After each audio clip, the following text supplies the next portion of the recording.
2, 3, 4. Sawadee ka.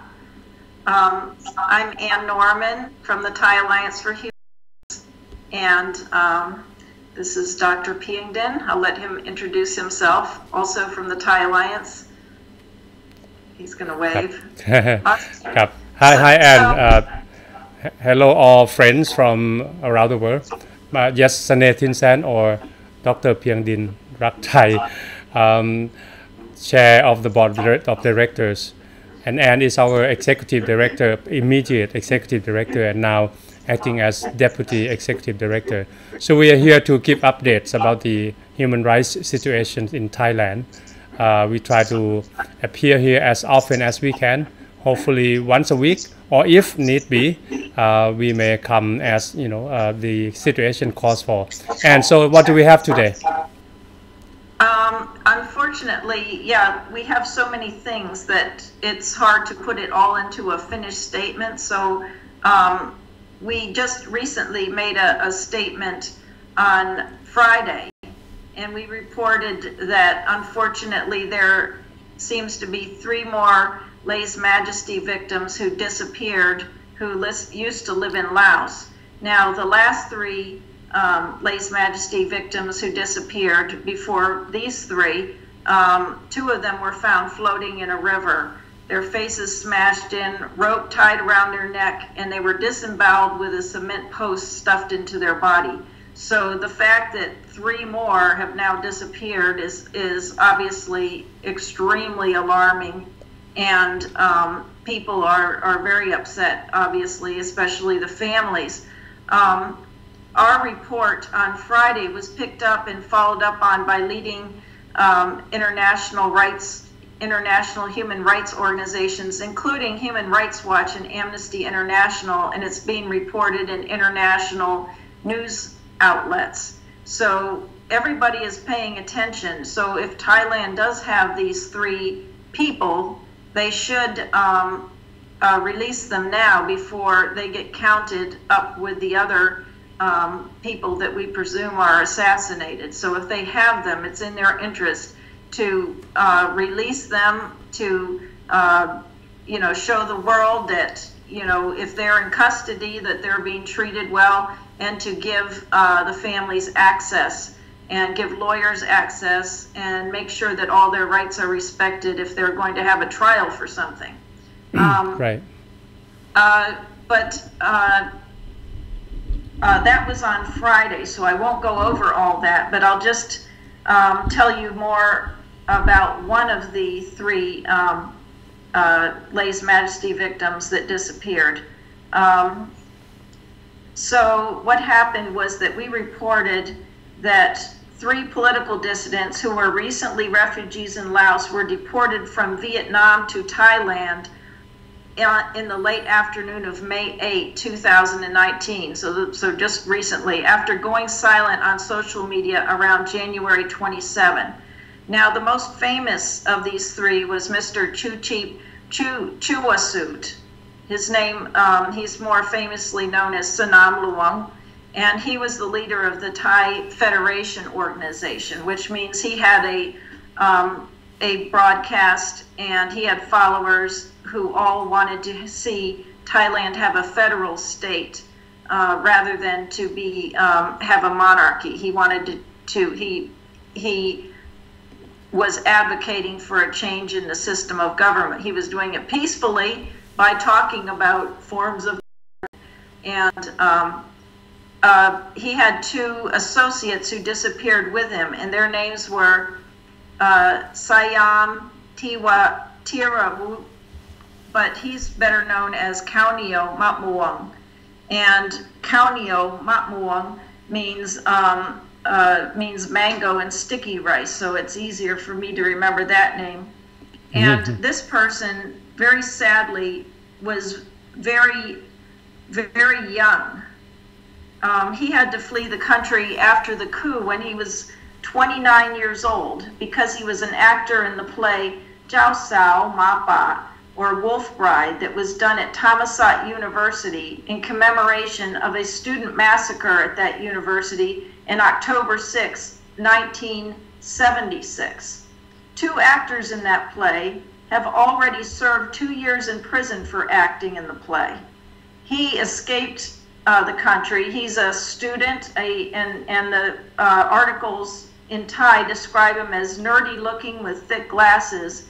He worked installing air conditioners while studying at Ram Kang Heng University. Am I mispronouncing that?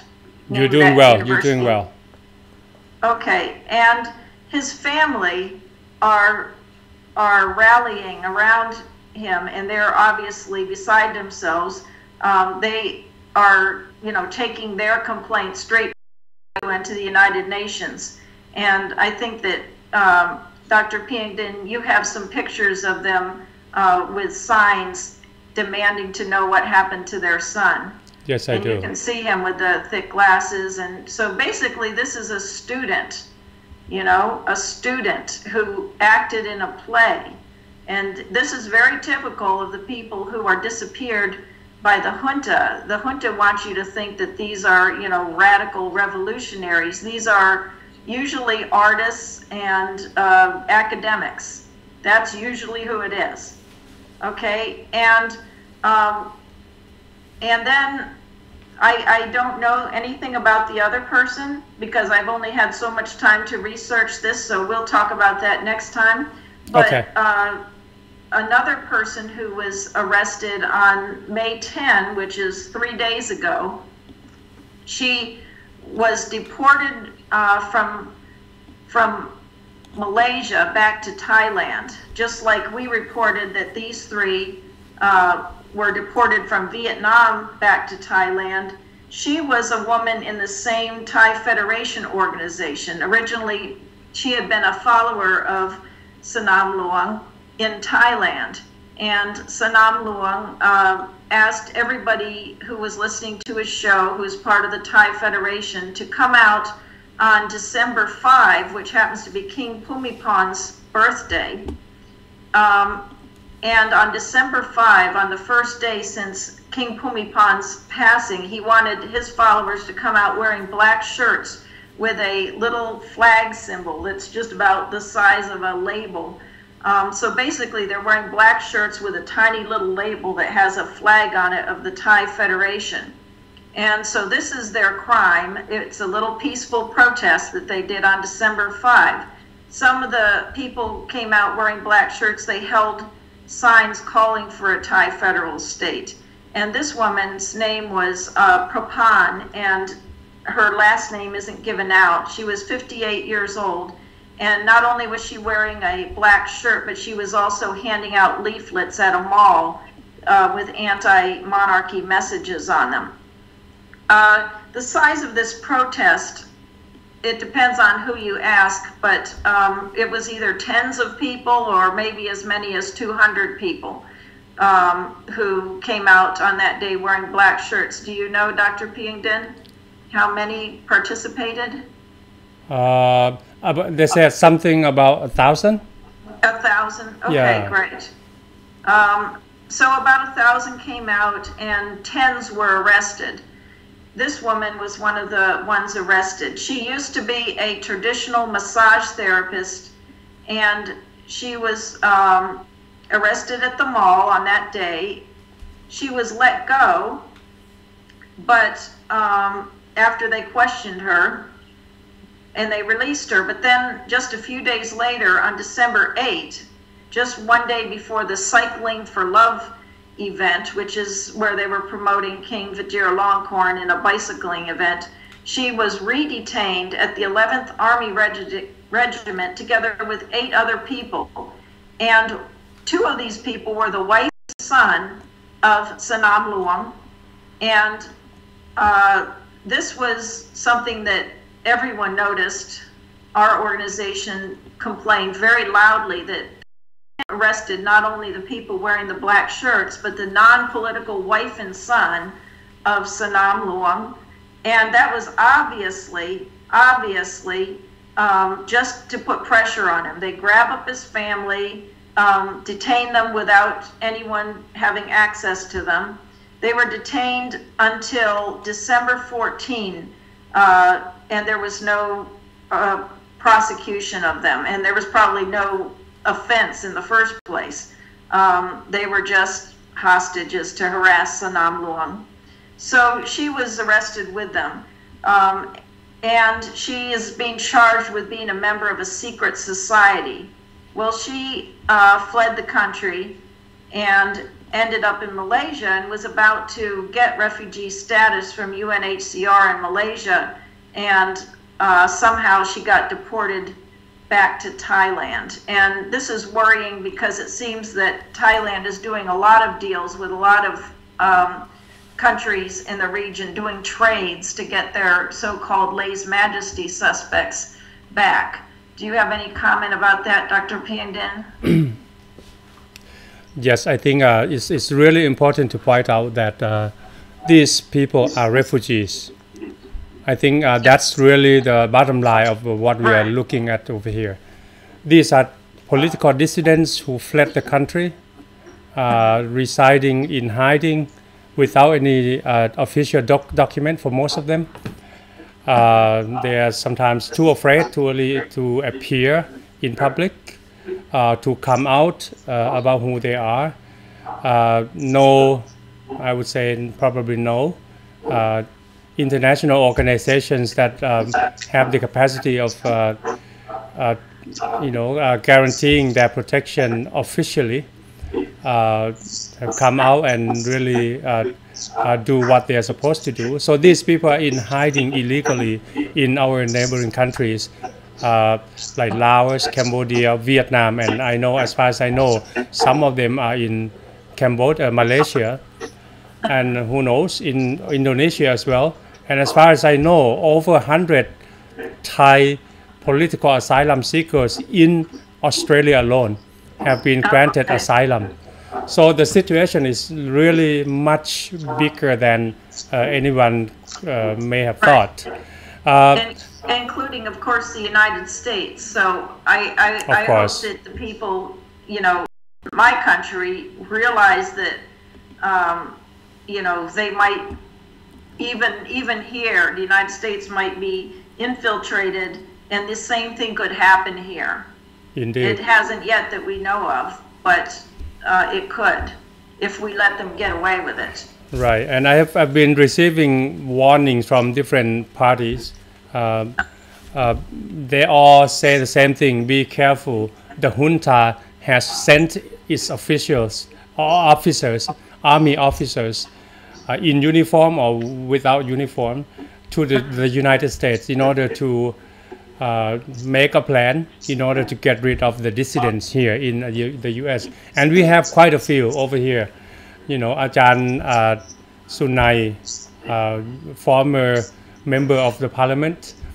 We have the former Minister of Interior who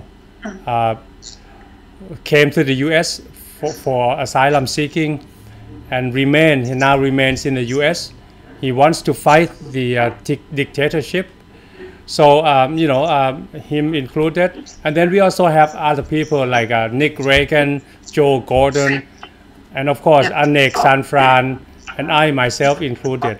So, it's really bigger than one may even, think about or imagine. Now, about the lady in Malaysia, and it is important to point out that she traveled to Malaysia with a document issued by UNHCR guaranteeing her status as a person seeking political asylum. Right. And the fact that she was sent to Thailand, that is, to me, that's unbelievable. How can Malaysia send her back to Thailand? And Malaysia is not a country like with the worst human rights record in Southeast Asia. So I'm wondering what's going on there. Right. Well, I think that what's going on is trades. We were so upset when Sam Soka, something like that, was traded from, she was a refugee in Thailand, sent back to Cambodia. Mm-hmm. And her offense had been to throw a shoe at a picture of the dictator of Cambodia. Now, Thailand has no feeling about that. You know, they don't care if somebody throws a shoe at the picture of the dictator of Cambodia, but they were doing a favor for the dictator of Cambodia in order to get something back, one suspects. And when that happened, we were already worried about dictators doing trades and neighboring states trading their dissidents back and forth. But I was hoping I have another piece of information that not everyone has, and I was hoping to bring out this other piece of information. This is, I think, the best way to explain who was Sanam Luang and what was his Thai Federation organization. The best way to explain it is to read what is very likely the last English language statement coming from the Thai Federation under Sanam Luang. It was probably written by him. It is signed January 5. He went silent after January 28, just a few weeks later. To fully appreciate the boldness of his statement, realize it was written just weeks after the bodies of former colleagues and fellow anti-monarchists were found floating in a river. Another reason I'd like to read this statement is it's not because I'm a member of the Thai Federation. I'm definitely not. But if the state is illegally trying to silence someone, let's make it backfire. Let's all hear what that dissident was trying to say before they were silenced. This is what he was trying to say. And this is titled Thai Federation Bulletin, Rejection of Coronation of Thai King Rama X. We declare our rejection of and denouncement of the coronation of Thai King Rama X, which is scheduled for May 4 to 6, 2019.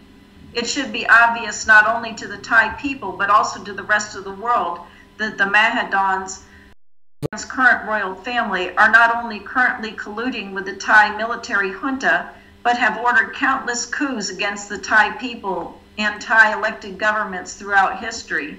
They had a part in masterminding political instability in many right governments in the past, overthrowing elected governments by means of coups, and orchestrating the mass murder of citizens in concert with the Thai military.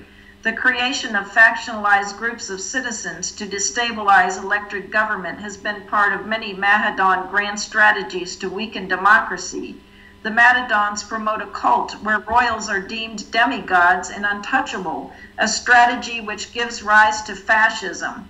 Also, natural resources and national assets were taken over for private benefit of the Mahadan family and their organization, leaving the majority of Thailand's citizens poor, uneducated, uninformed, and subservient to their controlling power. And for anyone who's just coming into this at this point, it may sound like this is my statement, but it's not. It's Sanam Luang's statement that he made almost immediately before disappearing. So to read on, Thailand's modern political and military history contains transparent evidence of atrocities of physical and mental abuse, death and destruction of property that this family and their organization have bestowed on their fellow citizens. Thus, we, the Thai Federation, are looking for change from this dictatorial and fascist governing model to a model of federalism, such as that of the United States of America, where citizens hold these truths to be self-evident, that all men are created equal, that they are endowed by their Creator with certain unalienable rights, that among these are life, liberty, and the pursuit of happiness, end quote.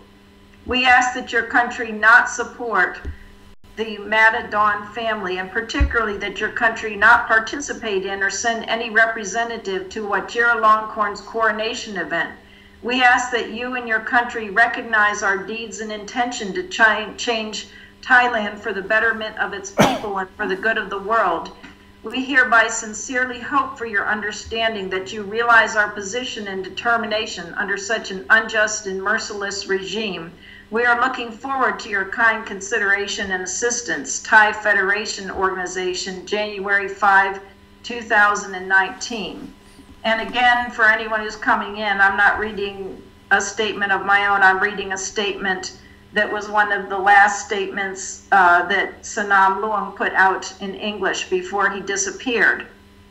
And I'm sure that the reason for his disappearance has something to do with those views right there. And those views are not exactly my views, but they are almost exactly my views. I would have to say, and they are legitimate views. It is legitimate for someone to express that kind of an opinion.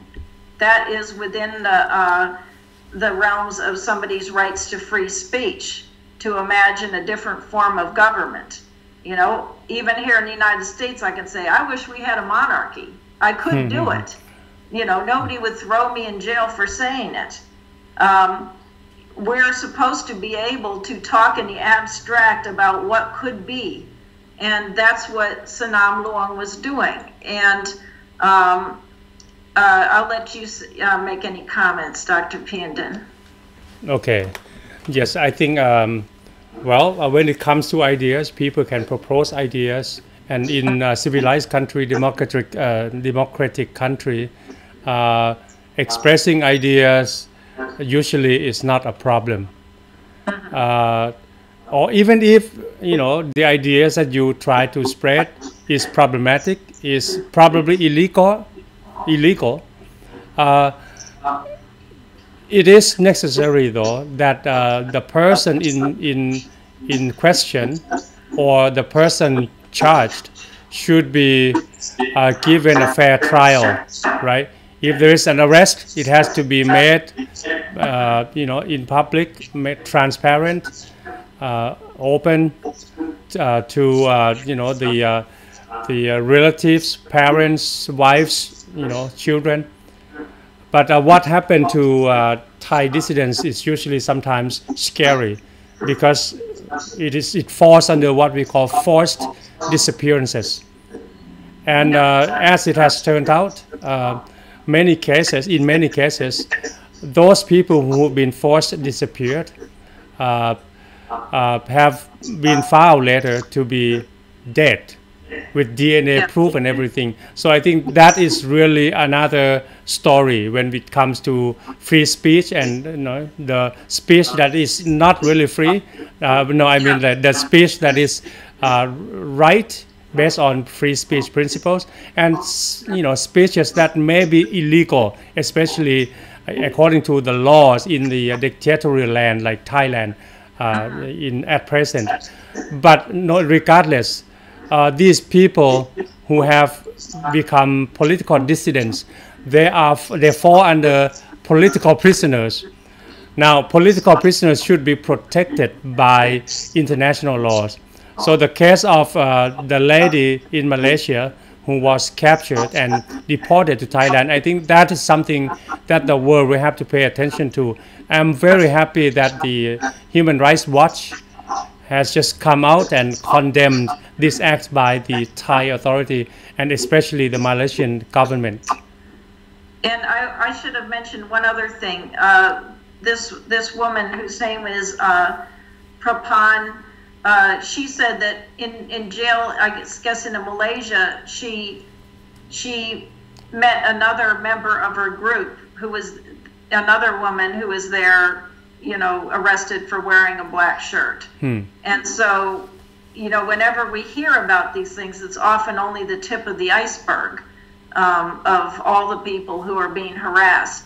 A lot of the families are embarrassed to have a relative who's a political dissident, and so you won't hear about it at all.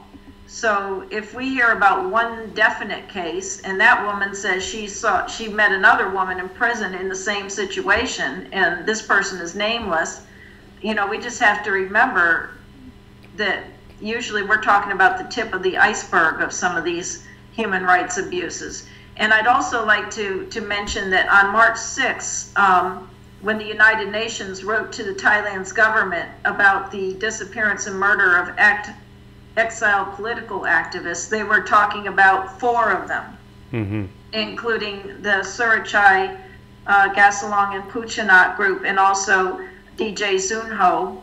Okay, the 3 reporters the special that worked on this statement were the special reporter on extrajudicial summary or arbitrary executions, the special reporter on the promotion and protection of the right to freedom of opinion and expression, and the special reporter on torture and other cruel, inhuman, and degrading treatment or punishment.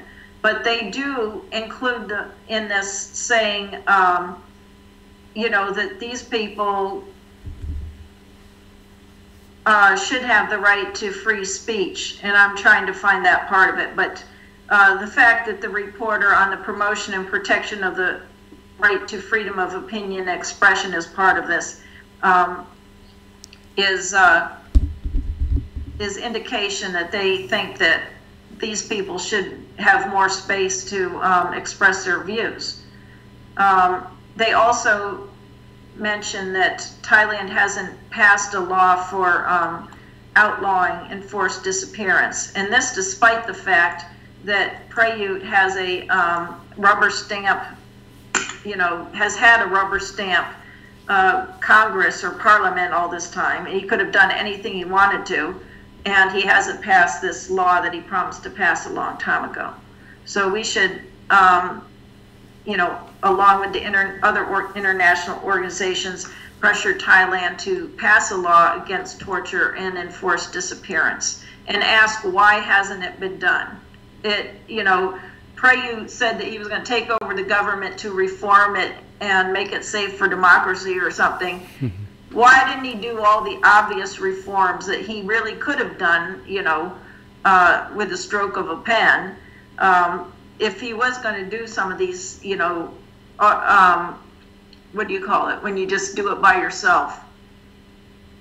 Do it by yourself? He could have done some that would actually promote human rights, but he didn't.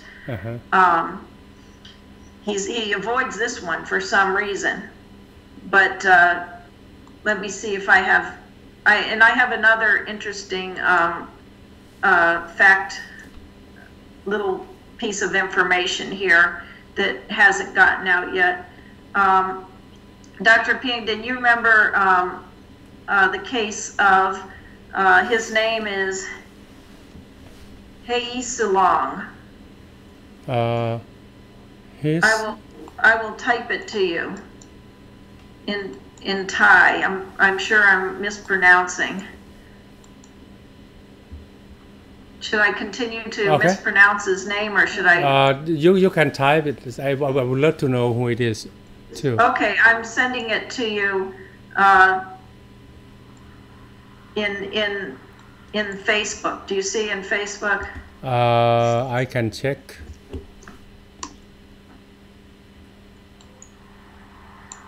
Well, the Thai Alliance got a tip. Somebody noticed, and this may not seem related at all because it happened in the 1950s, but there was a political dissident, a Muslim who lived in the South, a Thai Muslim person, and his name is, let me throw this through the translator so that I can pronounce it correctly. Sorry, everyone.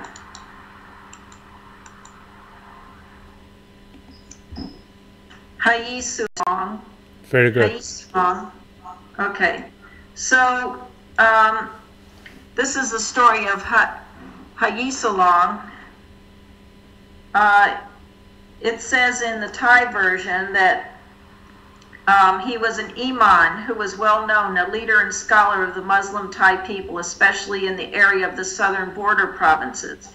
In the English language version of the Wikipedia article, it says, labeled as a reformist and a separatist, he sought for greater recognition of the Jawi community and Patini. His motives for doing so was in response to General Pibun Songkran's crimes, right? Yes. Songkran. Concept, yeah, this is a mistake. Okay, concept of Thainess.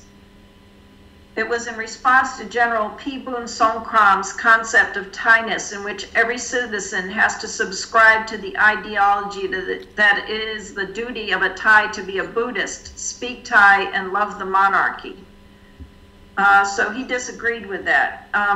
Going back to the Thai version of the story, this isn't in the English version. In the Thai version, it says that when he got out of jail, this is the end of the story. I'm skipping how he got into jail. And his name is, when he got out of jail, Hayi Salong was still menaced by the state power until during the dawn of Friday, August 13, 1954, after coming back from prayers in the morning, Hayi Salong, with Mr. Ama Tomina, the oldest son, 15 years old, who had the duty of being the Thai interpreter, as Hayi Salong couldn't speak Thai, were traveling from their own house in Pattaya province to the Royal Command of Security Police in Songkhla province with 2 other supporters, altogether 4 people. Well, long story short, they totally disappeared.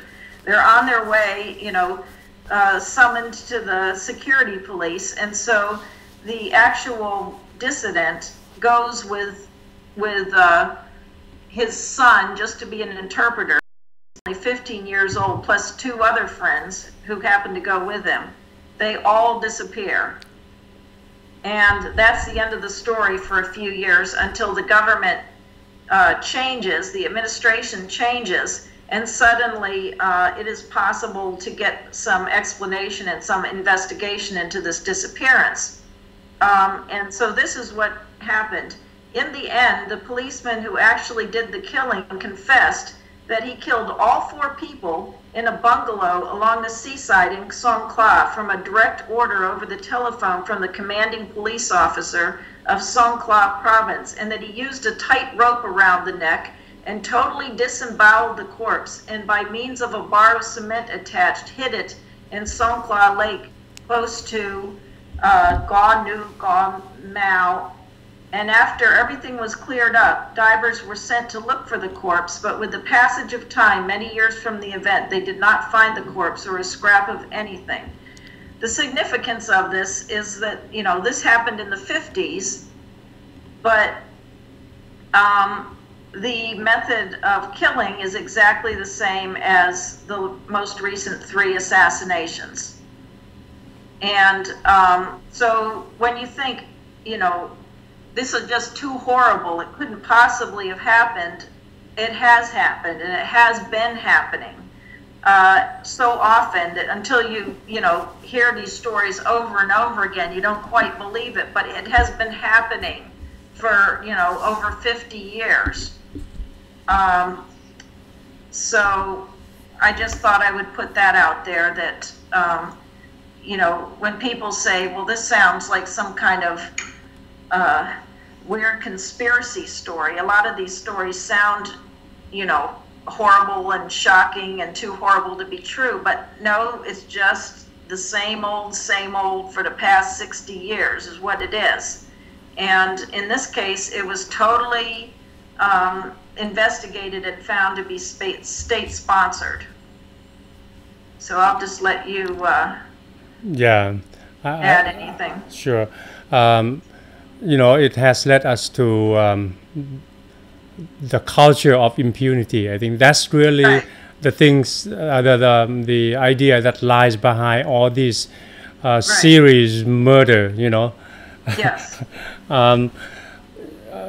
If you look at the Thai history, you see that forced disappearances or blunt murder. Massacre to a larger scale. Right. We have had, in 60 years, we have had at least 6 massacres happening. And out of all these massacres, which were responsible for between, 10, 20, 30, 50, 60, 70, all the way until 100. This is which are just the official record. Numbers. But who knows, the actual numbers may have gone much higher.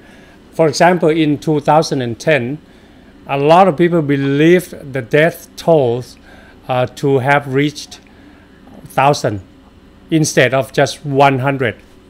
Yeah. So, but out of all these massacres, 6 of them in 60 years, but 4 or 5 or 6, at least 4 in the past 15 years. Yes. None of the perpetrators have been even tried. Yeah. The culture of impunity stems from the fact that these people do it for nationalism. It is always driven by nationalism and, importantly, loyalty to the king, to the monarchy. So every time they would kill anybody, they would claim national security, loyalty to the king as the license to kill. And this has been the reason why every time you talk about national security, every time you talk about loyalty to the monarchy, you have the privilege of killing anybody, as a right, as a fully licensed act. So I think this is something that Thais and experts in Thai studies and international community will have to look into very seriously. If we allow this to go on, I think it's going to be, it's not going to end.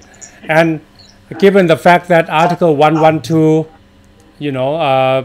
is there, although under King Rama X, it hasn't been enforced strictly as before. But now we start to see a new kind of threat, which is nationalistic, royalistic propaganda that throw hatred against anybody who would seem progressive, and they would be basket together as anti-monarchy, and that leads to hatred, extreme hatred, and the claim by the people who love the monarchy, as a person or the target for elimination. And this is the trend that the Thai society and international communities will have to have a look at. We'll have to investigate further, and we'll have to observe more closely. And you will notice that one of the 3 people who is missing now, and if you listen to the dissidents, from our, maybe if you're just coming to this new, you consider them probably arrested and held someplace, but the dissidents, a lot of them are already like writing eulogies for these people. Right. Because they know the history. And one of these people is very young, and he was acting in a play commemorating one of these massacres. His crime was reminding anybody that the massacre happened in 1976. And that was a massacre of about 100 university students. And they were murdered in such horrible ways that, if I described it, this video wouldn't be rated PG anymore. It was just too horrible because they murdered them in all kinds of strange and unusual ways, and then desecrated the bodies. And the killing went on for hours at a university in the middle of downtown Bangkok. And it was state sponsor, it was vigilantes, it was the state, it was everybody together just kind of going crazy in a big frenzy of killing of student protesters who were protesting for democracy. So anyways, my point being that it was such a horrible event, and anybody who reminds other people of this event is suddenly, a threat to security, because they remind somebody that it happened. That's it. And so this poor person, Sayam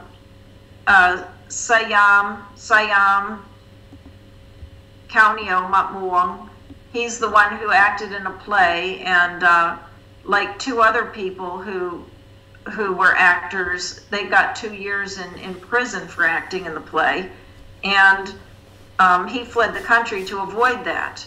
So it just, it's all connected. Yeah. And speaking of this, and it reminds me of the case of Ekachai Hong Kangwan. I mean, this is really something that we need to pay attention to. It has been repeated many times, and when you told me he has been hurt 9 times, I thought it was just like maybe 3 or 4 times. Right. Ekachai Hong Kangwan. Can you tell our audience who don't know him a little bit about what he is and what he does?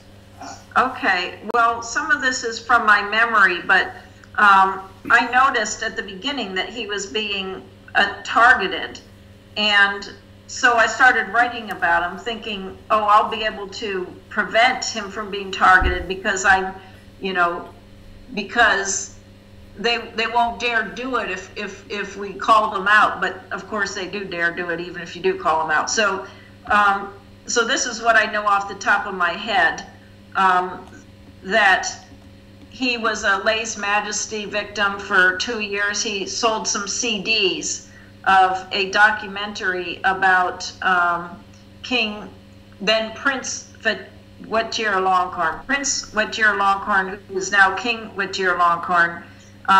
He sold CDs of an Australian documentary about Prince Vajiralongkorn and about lèse majesty in general. And so they interviewed different lèse majesty victims, and they told some very embarrassing stories about Prince Vajiralongkorn and what he was like and the kind of hedonistic lifestyle he had. So Ekachai went to prison for a couple years, maybe 2 or 3 years. He got out, and after getting out, he was the one person to protest the disappearance of the historical plaque marking the end of absolute monarchy. Mm-hmm. So kind of like it was Thai Independence Day. Yes. And there was a plaque that was about the size of a plate that was put in the street on the spot where the revolutionaries announced the end of absolute monarchy. And that used to be like celebrated by everyone, but as the atmosphere changed and there was kind of a slide backwards towards absolute monarchy, this plaque suddenly disappeared and in the middle of the night and was replaced with a plaque that said you should praise the king. So this was just like completely outrageous. If anyone did it in the United States, I think that there would be people marching with their guns to Washington, D.C. But in this case, they were able to threaten most people into silence. Anyone who mentioned that this plaque had been switched would, be arrested and warned and let go. Well, on the day of, the Thai Independence Day, which was, what was it, June or July? What was it? Do you remember? June 24th. June, what was it? June 24th. June 24th. Okay, so on June 24th, they're told, do not celebrate this day this year we're not going to celebrate because of the coup. Everyone's going to be quiet. And Ekachai just couldn't stand it. And so he took a bucket of cement and a replica of the plaque and marched into the middle of the street with his bucket of cement so that he could glue the replica down on top of the of the other plaque. And of course he was stopped even as he was approaching the spot, and he knew he would be stopped and taken off to jail, and he was questioned there and he was let go. But it was extremely gutsy move, and then right after that, on King Pumipon's birthday, everyone was supposed to be wearing black, right? What were they supposed to be wearing that day? Black. Yes, I'm getting confused because these other people got arrested for wearing black shirts, but those were black for the Thai Federation. But on this day, everyone was supposed to wear black. And he announced on Facebook, I'm going to be wearing red that day. And red, of course, is the symbol of the red shirts. And so he in retrospect, when he was asked about it later, he said he would wear a red shirt and do something surprising. Mm-hmm. So the police came to his house, and there was like 15 police or something that came to his house and dragged him out the front door without saying anything. And then they played good cop, bad cop with him, and another group of police came and said, "Oh, we're so sorry that they treated you badly. We're gonna talk with you nicely." And anyways, they gave him an ultimatum. They said they would take him to a resort during the king's funeral.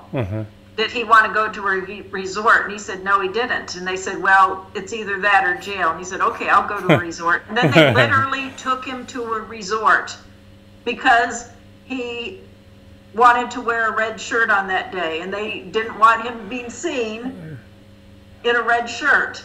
And later when they asked him in an interview, what were you planning to do that day? He said, I didn't even know. I didn't think. I just got mad and I wrote it on Facebook. I hadn't made a plan. So, this is two of the protests of Ekachai Hong Kong 1. And then he did some other things, but when he went out, when he was attacked the first time, it was because he was protesting about the watch scandal of the deputy prime minister, who mysteriously owned hundreds of thousands of dollars worth of watches. Right. And so he was making fun of him by wearing a lot of watches and going to a protest with a big poster of how many watches he owned. And he was being investigated for corruption. Of course, he got off, but at that time he was still being investigated. Coming home from that protest, somebody rode by on a motorcycle and punched him and rode away again. And so very strange kind of attack. On January 23, again, he's coming home from something. Usually it's coming home from a protest when this happened. He was punched in the face. August 14, 2018, somebody poured fish sauce on him. And if you know about fish sauce, it's very stinky smelling.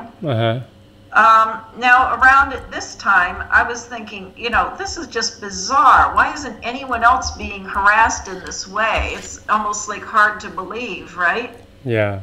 But then it started escalating.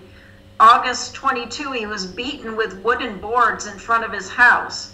And so in each time, like 1 or 2 or 4 people will come by, their faces usually hidden with motorcycle helmets, and just start attacking him for 3 or 4 minutes and then run away. January 19 of this year, he was attacked and punched in the face. January 27, this attack was actually caught on a security camera. Somebody came by in the middle of the night, poured hot burning oil on his car, lit it on fire, and it ruined the paint. On March 5 of this year, he was attacked again with wooden boards or sticks. And I think that was in front of his house. On April 1, his 2019, his car was completely destroyed, just burned up. So the first attack with the burning oil, I suppose they wanted to burn the whole car down, but they didn't succeed. On April 1, they burned the whole car down. So, and then just, was it yesterday or 2 days ago? Yesterday.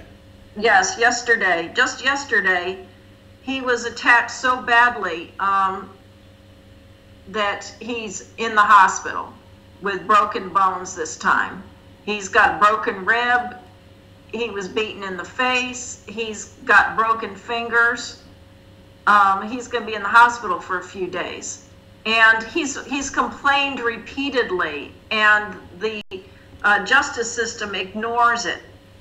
And this last attack happened. It's even more outrageous if you find out how this attack happened. He was summoned to the courthouse. So he took a bus to the courthouse.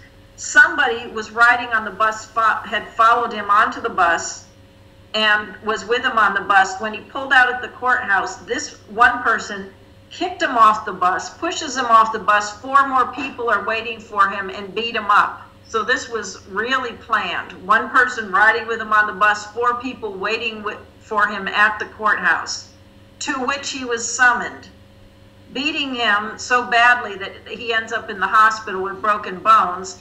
And there's guards standing in front of the courthouse, as you can imagine, doing nothing. You don't think guards at the front of a courthouse could take responsibility for this when they called him to the courthouse in the first place? So this is the situation in Thailand. It's, like you said, impunity.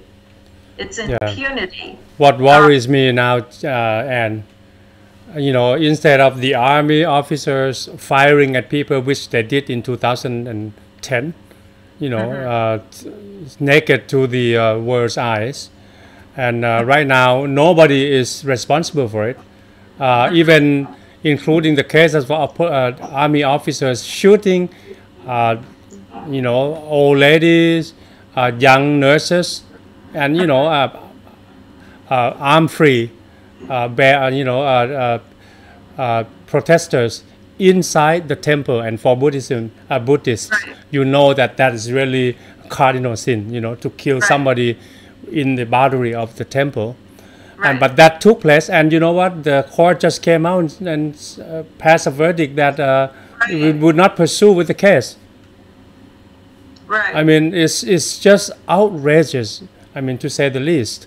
Yes, and for the people who get beaten and killed and thrown in jail are the people who are talking about some horrible massacre that happened. Those are the people who get in trouble. All of the energies are turned towards silencing people who have something important to say. That's what it feels like. Indeed. Everything important that needs to be said in order to point to the problems in Thailand and lead to solutions will have to be silenced. And that's the repeated theme that we have seen. Now, in case of abuses against Ekachai, I think it's a worrying trend, in that nowadays it's going to lead to what we call Khwa Pikhat Sai, which is the right wing killing the left wing,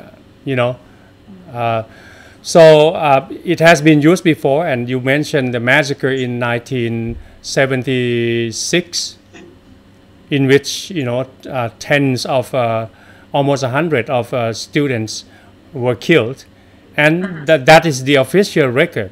But how many people actually were killed on that day? I think the history will have to be revisited. Well, if you just look at you could just Google Thammasat University massacre, and you can see so many bodies that it already in the video looks like more than the official 44. So I think the Wikipedia even says 100 at this point. Right. Now, what is special in that massacre in 1976 is that it's not just the army and police officers who committed the crimes, but it's just the normal people. You passed me that picture of a man being hanged onto the tree, the tamarind tree, with another man using the armchair to hit the corpse, the dead body. It's not just one case. I think it's not just two. I think there were more than that. A lot of people have talked about that. But that really... In fact, there's in that picture, if you look closely, there's another body hanging from another tree. Right. At least two. So I think what we see in the Thai society right now, if you look at the discourse in social media and even on the TV, you start to see that the right-wing sort of conservative propaganda is really gearing everything toward hatred, so much so that right now people start talking about, okay, you are talking bad, you are criticizing the country, you don't love the country, you don't deserve to be in the country, you should go away. Or in the case of Sanam Luang, you criticize the king, well, they use the term scold, which may be true in a sense, but scolding is not a crime, right? Criticizing is not a crime. Right. And no one deserves to be killed, to be hated, simply because he or she voices his own opinion against anybody or anything. If it is illegal, then that person can be, charged with whatever law that we have, and Thailand has ample, articles in the laws that will, take care of all these people. Which doesn't mean that I agree with all these laws. And Article 112 and a lot of new laws that have been issued by the unelected, or in other words, appointed, or the junta appointed parliament. So I think if you care about Thailand, international organizations, activists, civil society will have to really look at the bottom of the movement right now. I think it's going to lead to another massacre in which, who knows, it might be similar to Rwanda. I don't want Thailand to get to that point, but if you continue to allow, the propaganda and the discourses surrounding what happens in politics that goes so far as being hate speech, unlimited hate speech by, especially, it is right, it is legal, it is cool if you were, a royalist, if you were nationalistic, if you were junta supporters, and this is a trend that we must stop somehow. Yeah.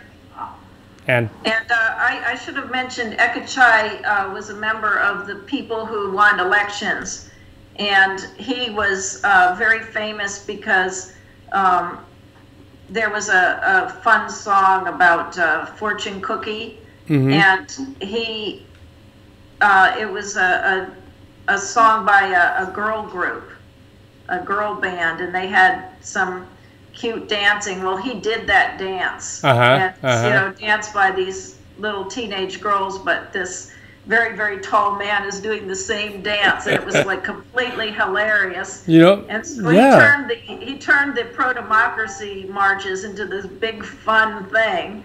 And anyways, so unfortunately, he is successful in some ways, drawing attention to him, and basically, so what he is guilty of is being very entertaining and dancing to music while reminding people the date of the election that has already been announced by the junta. And so these people say, we want elections. We're reminding you that the election is promised for such and such a date, and they go marching down the street singing songs. Right. That's the crime.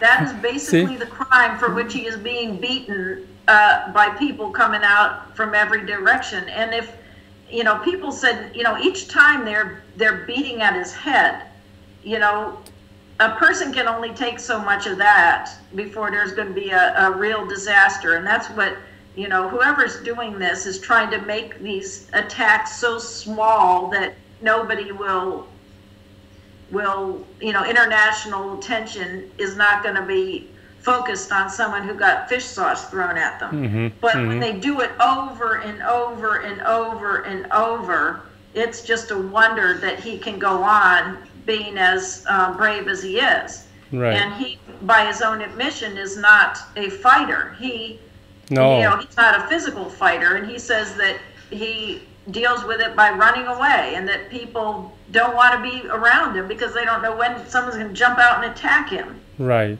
And so this is just pure bullying. This is just pure cowardly bullying somebody who won't fight back. Right. very true. In fact, the word entertaining is really his guilt. Right. He is seen as punishable for being too entertaining. That's the right word. But in the eyes of all these abusers or the people who order the harassment, I think he probably may have been seen as too loud, too provocative, too daring, and too annoying to them. But Ekachai is nothing, is anything, entertaining, daring, pragmatically funny. But he's not. He's everything, all this, but violent. He has never been violent, and he is not illegal. So he doesn't deserve such a treatment that he has, has been receiving lately, abusive one, So it has to stop, and I'm pleased to see the news headline, and now the attorneys, I think, now have come up and informed the police that they need to look for the perpetrator, because this is far too outrageous at this point in time. And it's about time somebody comes out and says something like this. If this is not state-sponsored, then why doesn't the state come out and say to stop?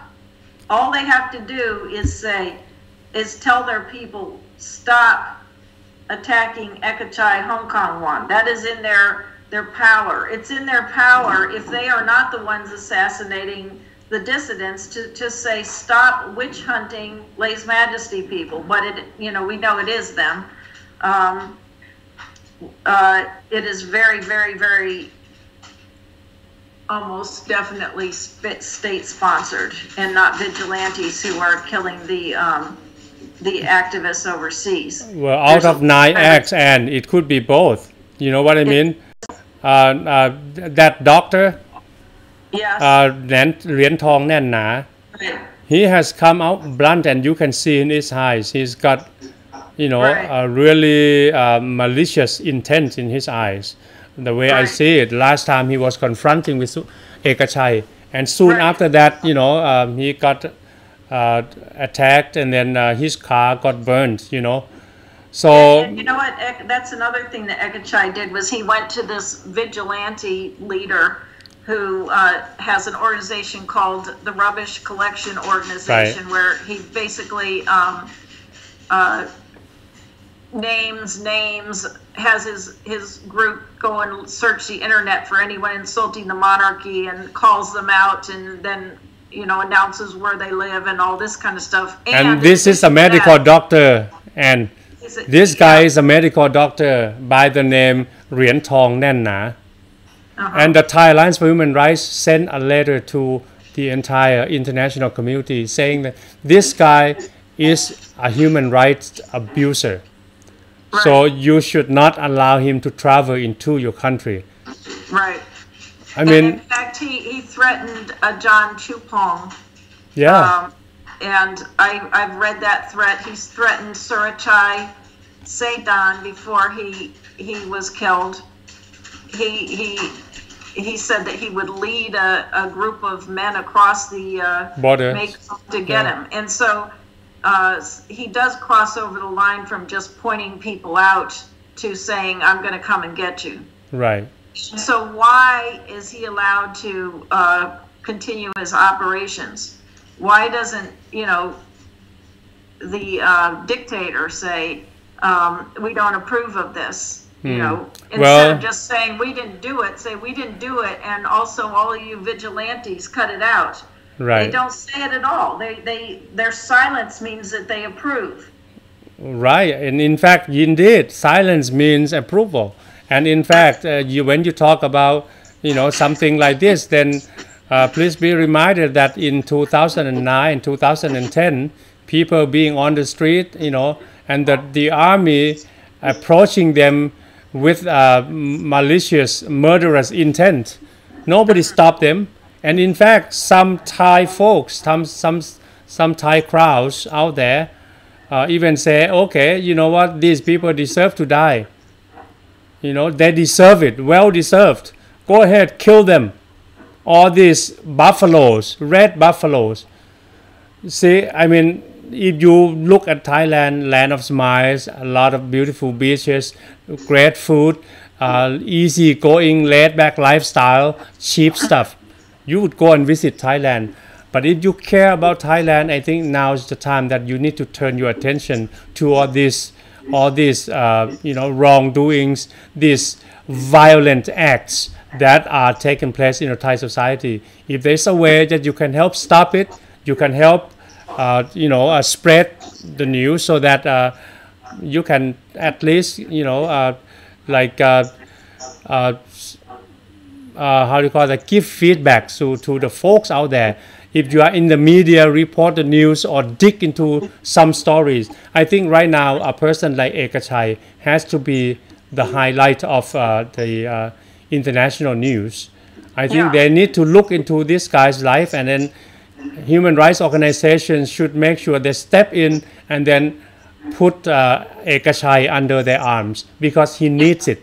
If you allow all these acts to go further, one day Ekachai is going to be a victim dead. Right.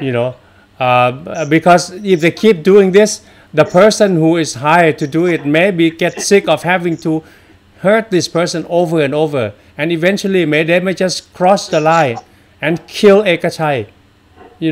So we have to stop it before it actually happens. It's going to be a sad disaster. A person like Ekachai, he is not dangerous to anybody. Right. He is just a voice out there that is daring, that is righteous, I would say. Yes. So let's do something about it. I pass this to all friends in the media and friends in human rights organizations and even ambassadors, in Thailand. Please save this life. Right. And one other thing I'd like to say is in the United States, I still run into people who try to be very liberal, and sometimes these are the people who are so liberal and so left-wing, and when I tell them about this situation, they'll go, yes, but that's their culture, and we can't criticize their culture. And no, this isn't culture, this is just bullying. Indeed. This is just bullying. It's unacceptable it's unacceptable in I'm sorry. It's unacceptable in any standard. I mean, and it's bullying, and it's I've forgotten the word, but it's very similar to the oppression of black people in the United States by white people. It can go on and on for another 100 years, or in the next 5 years there could be a civil rights revolution and it could be over.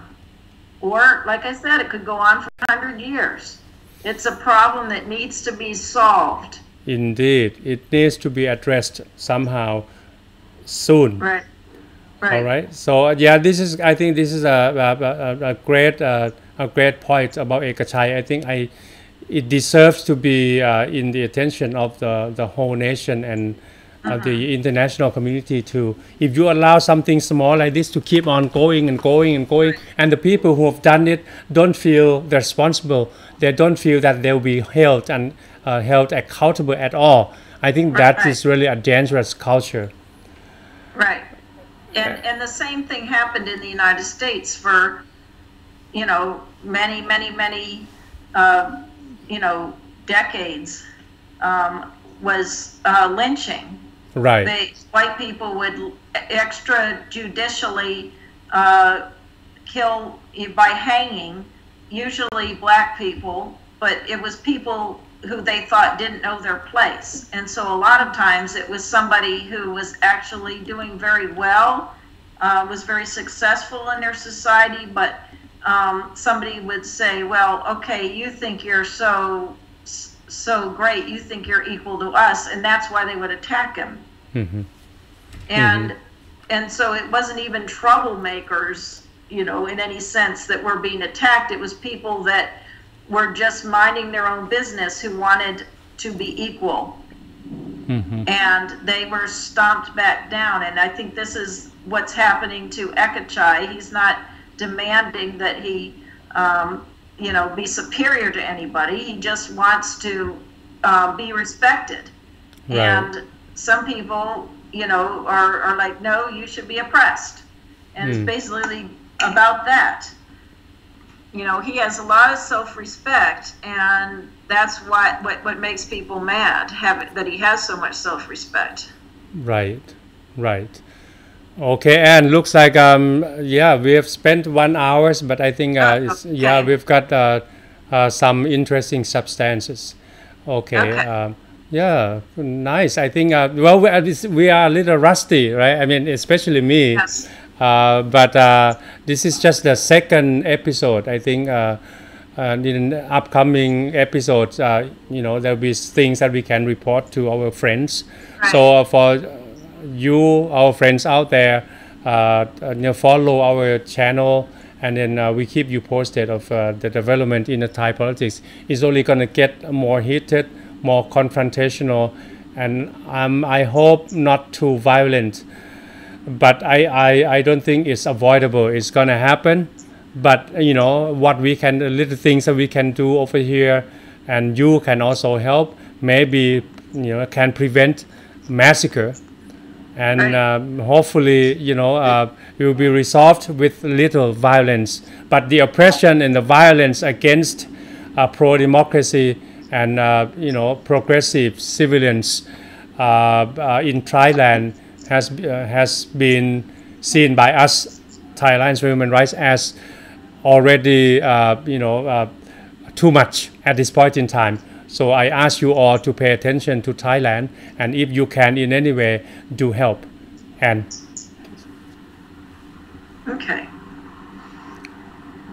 Oh, you want to? Of course, I would like you to close the program, Ann, please. Oh, okay. All right. I guess you said it perfectly, I think. And I also want to say that a lot of the people who are being attacked are like civil rights leaders. And a lot of the people who are being attacked are really the hope for a better future. So that's the situation right now. All right. Thank you very much. And that's all for today. Thank you, everybody. สวัสดีครับ สวัสดีค่ะ